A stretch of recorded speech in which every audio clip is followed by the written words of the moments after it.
안녕하십니까. 오늘은 새해 2월달 들어서 3일입니다. 그러니까 우리가 설날을 이틀 지났죠. 흔히 민속절이라고도 합니다만 우리 한국의 고유한 전통 명절입니다. 그동안 여러분들의 모든 일정을 휴식 공간에 놓고 우리는 미래를 예측하면서 시간을 보낸 것 같습니다. 그런데 원래는 검은 호랑이라고 해서 이민년 많은 잡귀 또는 마귀라든지 검은 것들을 다 물리치고 새로운 소망의 한 해가 되는 것으로 기억하고 있고 또 그렇게 되기를 바랐습니다. 그러나 우리는 좀 더 깊이 들어가 보면 많은 시련 앞에 서 있습니다. 그래서 위기가 우리 앞에 다가오고 있지 않는가 이런 생각을 하게 됩니다. 특히 위기가 어떻게 호기로 변할 것인가 거기에 많은 관심을 갖게 되고 위기가를 잘못하면 또 위기는 위기를 겹치게 해서 솟아나기 어려운 이런 위기가 직면할 수 있는 것입니다. 그래서 저는 오늘 우리는 지금 어디 서 있는가 이 점을 출발하면서 좀 더 의미 있게 강조하고 싶은 겁니다. 여러분 같이 공감하는 부분에서 진단을 해보면 이후에 어쨌든 우리는 지금 코로나 팬데믹 오미크론이라고는 전파력이 강한 코로나 앞에 직면해 있습니다. 전파력이 과거의 델타보다 한 3배 빠르다니까 그 확산수는 벌써 우리 앞에 2만여 명에 육박하고 있고 언젠가는 바로 얼마 전 터키가 10만 명을 넘었는데 우리도 10만 명에 직면하지 않겠냐는 위험한 상황을 연출하고 있습니다. 전 세계적으로는 하루에 약 9천만 명, 1억 명이 감염된다고 하니까 이 끝이 어디며 과연 어느 지점에서 우리는 코로나라고는 위협으로부터 벗어날 수 있을까 걱정하지 않을 수 없습니다. 우리 방역체계나 의료체계, 그의 모든 국민들의 정서, 또 소상공인들의 경제적 모든 활동들이 위축돼 가지고 이대로 오래 가다가는 큰 난관에 부딪히겠구나 하는 생각을 갖습니다. 두 번째 우리 앞에 다가온 위기는 북한 위기입니다. 북한이 5개년 계획을 연이어 실패하고 작년 경제가 마이너스 4.7%, 인민들의 생활이 극한에 도달한 것 같습니다. 매년 내놓던 북한 정권의 최고 지도자 김정은의 신년사가 나오지 않았습니다. 내일 최고인민회의를 소집하고 또 모종의 특단의 조치를 취할 것 같은데 금년 들어서 7번째 미사일 발사를 했습니다. 마지막 발사한 미사일은 IRBM이라고 해서 아마 중거리 탄도미사일, 그러니까 사정거리가 약 4,000km를 넘었다니까 평양 북쪽에서 쏜다 하더라도 괌이나 오키나와를 겨냥할 수가 있고 그 목적이 바로 우리와 굳건한 관계를 갖고 있는 괌에 미국 전략기지를 폭파할 수 있는 것입니다. 지금 마지막 ICBM 단계 2017년에 실험했던 화성 15호라고 해서 10,000km 이상 경우에 따라서 13,000km 나가는 미사일이 지금 상황으로 봐서는 발사할 조짐이 있습니다. 미국은 대단히 지금 역겨운 상황에서 소위 북한에 대한 경고를 하고 있고 지금 한반도에다가 F-22라고는 소위 스텔스 기능을 가진 전략 폭격기, 세계 최고의 폭격기죠. 그 2대를 오산 비행장에 대기시키고 7분 이내 평양의 주석궁을 강타할 수 있고 폭격하고 돌아오는 데까지 약 15분이면 돌아올 수 있습니다. 영변은 10분 거리, 그의 동창리도 15분이면 폭격이 가능합니다. 이건 유사시를 세계 모든 전문기관들이 보고 북한이 심상치 않다. 경우에 따라서 북한에 심지어 군사 쿠데타까지를 예측하고 인민들의 동요까지를 점찍고 있는 것입니다. 우리는 지금 북한 사태가 어떤 형태로 나타나든 우리는 만반의 준비를 갖추고 그 사태를 수습할 수 있는, 수용할 수 있는 태세를 갖춰야 되는데 그런 조짐은 우리 정부에 없는 것 같습니다. 문재인 대통령이 지난번 소집한 NSC, 소위 국가안보회의, 전략안보회의는 처음으로 대통령이 직접 주관은 했지만은 거기서도 역시 매우 유감이라는 표현 외에는 경고성이나 북한에 대해서 채찍을 가하는 그런 발언은 없었습니다. 그래서 어떤 분은 유감은 유감으로 끝나지 않느냐, 이렇게 왜 태도가 미온적이냐, 좀 더 강경한 경고를 해야 할 필요가 있지 않냐. 지금 유엔 안전보장 이사회는 이사회 소집을 준비하고 있고, 물론 중국과 러시아가 약간 불참하더라도 북한에 대한 제재를 가하지 않고는 안 되는 상황까지 직면해 있는 것 같습니다. 참으로 한반도 위기가 만만치 않습니다. 세 번째 위기는 나토와 러시아 사이에 우크라이나라는 나라가 있습니다. 이 우크라이나라는 나라는 러시아로 볼 때는 나토와 직접 닿는 지점에 있어서 마치 우리가 지정학적으로 중국, 미국 또는 러시아, 일본의 틈새에 있듯이 우크라이나도 나토 동맹과 러시아 사이에 끼어 있습니다. 만일 러시아가 우크라이나를 또 공격해서 과거 크림반도 공격처럼 영토를 침범하거나 전쟁을 일으키면 미국은 즉각 지상군 8,000명을 현지로 파송하겠다는 준비태세를 갖춘 것으로 알고 있고, 모든 항공모함들이 지금 영해 근처에, 우크라이나 영해 근처에 들어가서 대기하고 있습니다. 나토는 지금 30개국이 넘는 나라들로 동맹을 갖고 있죠. 러시아 입장에서 보면은 나토의 군사적 개입을 무시하지는 않을 겁니다. 그러나 러시아가 지금 나토에게, EU에게 주는 가스 공급 문제는 매우 심각한 사태를 유발할 것이고, 세계는 경우에 따라서는 새로운 대전을 불러올 위험성도 있는 것입니다. 그 외에도 대만 해협, 등소평이 2022년까지 집권을 종료지어야 되는데 집권 기간을 2번 하고도 세 번째 또는 공산당 당원에서 장기 집권을 예시하는 그런 상황에 돌입했습니다. 마치 모태동, 등소평, 시진핑까지를 역사적 인물로 거론하고 그 전설을 계승시켜가지고 전통적 공산주의의 소위 혁명 당시의 상황을 연출하려는 소위 대륙 굴기의 그런 시진핑의 권력이 지금 나타나고 있는 것입니다. 지금 북경에서는 내일 소위 동계 올림픽을 개막합니다. 전 세계인의 이목이 집중되겠죠. 그 동계 올림픽이 지금 미국의 강력한 외교적 보이콧으로 인해서 사실은 대중이 없는, 인민이 없는 선수들끼리만 경합하는 동계올림픽이 됐습니다. 그러나 세계는 그 올림픽에 대해 관심을 가질 것이고, 중국은 그 이후의 세계를 계산하고 있는 것으로 보입니다. 이런 여러 가지 상황들을 놓고 볼 때 우리 한반도가 심상치 않습니다. 왜냐하면 북한이 저렇게 절대절명의 위기에 모이면 반드시 돌출구를 찾을 겁니다. 그동안에 미사일을 연이어 7차례나 발사한 것을 놓고 많은 사람들은 궁금해하고 있습니다.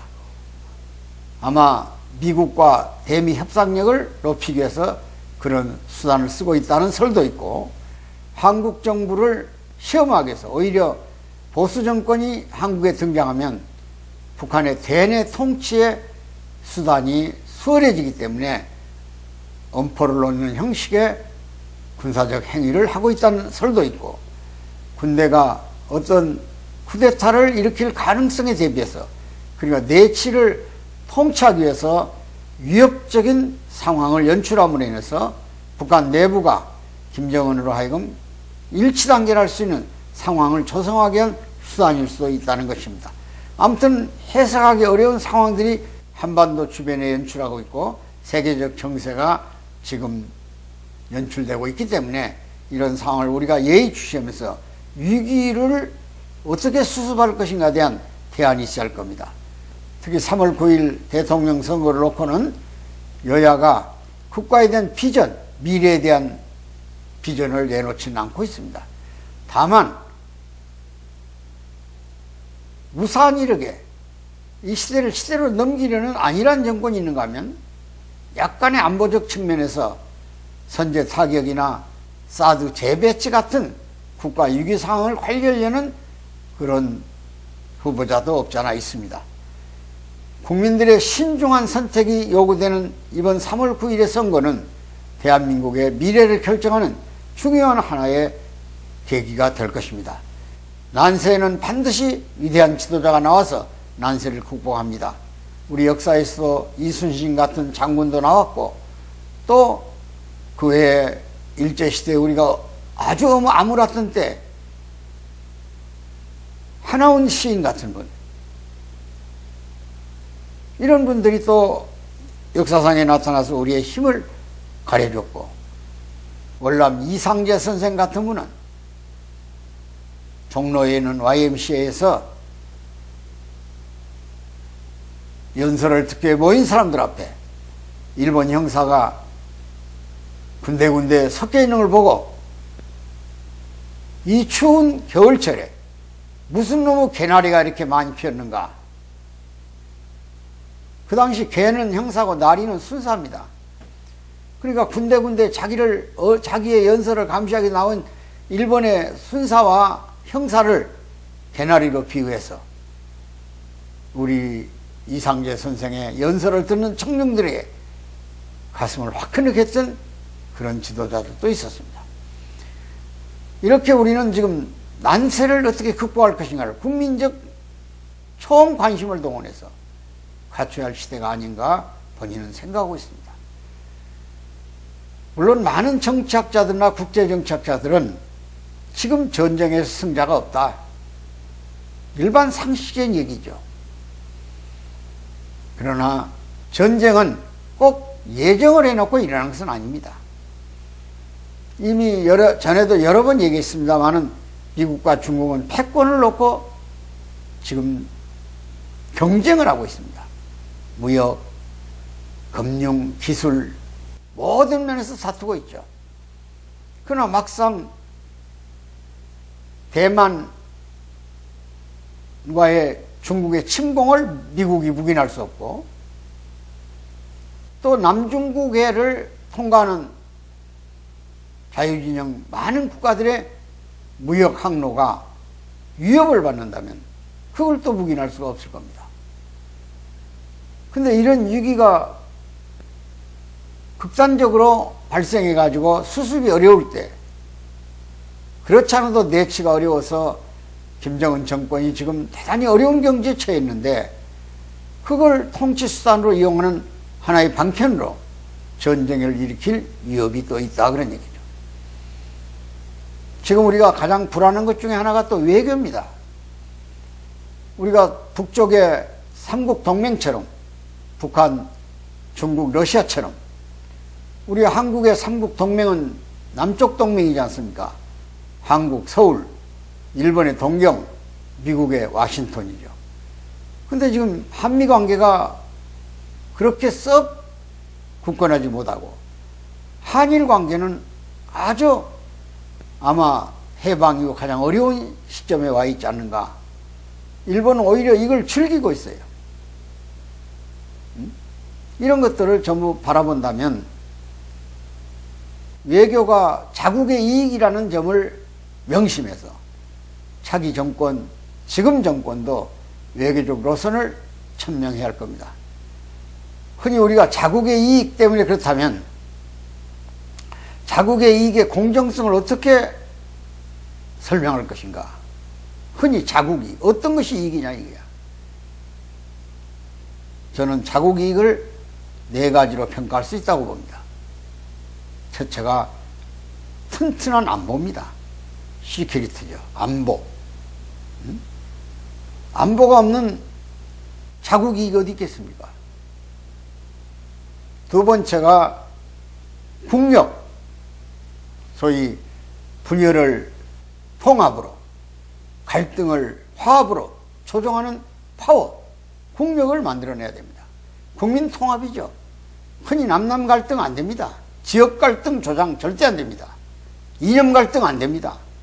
우리 확실하게 위기를 관리하는 국민적 통합의 능력이 있어야 됩니다.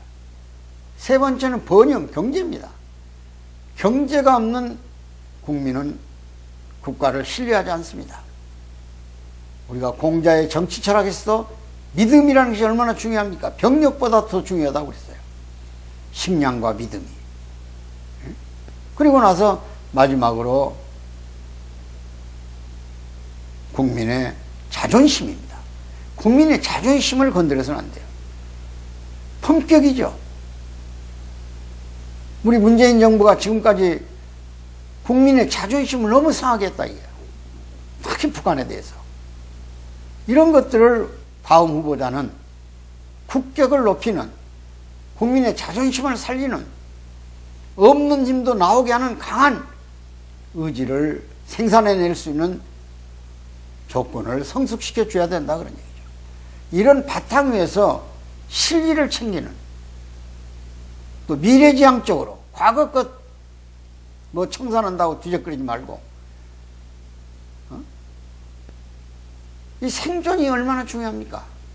저는 오늘 등소평이에 서도소평이라는 그 꿈의 이상을 하나 여러분들에게 설명드리고 싶습니다. 1966년 중국의 문화 대혁명이 시작됩니다. 강청인, 중상은 소위 4명의 요직에 있는 요문원 등 4명이 모택동 중심의 새로운 체제를 구성하기 위해서 전 중국의 인민들을 백가제방이, 백가쟁명이 하면서 지식인들을 모조리 하방시켜서 무식한 사람들의 세계를 다시 만들자는 그런 문화 대혁명을 일으킨 적이 있습니다. 등소평이도 조건에 딱 걸렸습니다. 무엇 때문에? 흑묘, 백묘 이론, 고양이가 희냐 검냐 따지지 말고 주저하면 된다는 실사구시 이론을 제창했다고 해서 그 당시에 남창의 산골마을로 하방, 소위 쫓겨나게 된다 그런 얘기죠. 다행히 12명의 감시원을 두고 주거지를 제한했지만은 등소평이에게는 1km 정도의 등산길이 있었습니다. 서도소평이라는 조그만 길목, 그 길목에서 그는 중국의 내일을 꿈꿨고 어떻게 중국을 개혁개방시켜서 그토록 굶주리고 못 살았던 중국을 새로운 나라로 만들 것이라는 꿈을 가졌다는 겁니다. 그러기 위해서는 자기가 어떤 권력의 자리에 앉지 않고는 안 되기 때문에 모택동으로부터 재신임을 받기 위해서 매일 장문의 편지를 써서 모택동 주석에게 보냈지만 중간에서 내 거물들이 차단해가지고 한 통의 편지도 전해주지 않았답니다. 어느 날 등소평이 우연히 편지가 온 것을 알고 추궁을 해서 찾아다가 읽어보니 한없이 눈물을 흘리면서 모 주석을 찬양하고 모의 혁명 노선을 지적했다고는 편지를 쓴 것을 보고 등소평이를 다시 불러다가 국방위원회 소속으로 자리를 주었고 모가 죽자마자 국방위원회 주석이 됩니다. 그 앞에 권력이 생기자 그는 본래 시장경제 이론을 펼칩니다. 소위 실사구시 이론이죠. 그래서 중국을 새로운 개혁개방 시대를 연 것이 78년이에요. 문화혁명은 76년까지 10년간 계속됐습니다. 중국의 암흑시대를 연출해버렸고 공자사상, 맹자사상을 짓밟아버렸습니다. 많은 요인들이 죽었습니다. 그러나 등소평이는 늙은 말년에 중국의 대륙굴기의 꿈, 소위 도광양의 꿈, 칼을 쓰되 참고 견디면서 시기를 봐야 된다는 빛을 기다리는 그 소망스러운 도광량의 중국을 오늘 만들어 놨습니다. 시진핑이가 그 길을 계속 가겠다고 하지만은 시대도 달라졌고 중국에도 새로운 문화혁명이 일어날 가능성은 늘 존재합니다. 여러 소수민족의 분리독립 문제로부터 양극화의 심화, 경제성장의 둔화 등이 14억 인구를 그대로 두리라고는 생각지 못합니다. 북한도 마찬가지입니다. 지금 김정은 정권의 희망을 다 저버렸어요. 5개년 계획을 2차례 했으면 그가 약속한 입밥에 고기 꼭 있어야 할 거 아닙니까? 근데 굶주림이 계속되고 자기의 독재적 근성은 제네바에서 공부를 했음에도 불구하고 소위 시장경제적, 자본주의적 개방의 조짐은 없어요. 어느 탈북자의 얘기 들어보니까 북한은 장애인이 살 수 없다고 그러더라고요. 왜 그러냐? 혁명의 수도의 신성한 곳에 비틀어진 사람들이 살아서는 안 된다. 다 쫓아내버리고. 김정은 입고 있는 가죽 잠바를 흉내내면 총살령이라는 거야. 자기만 입어야 된다는 거야.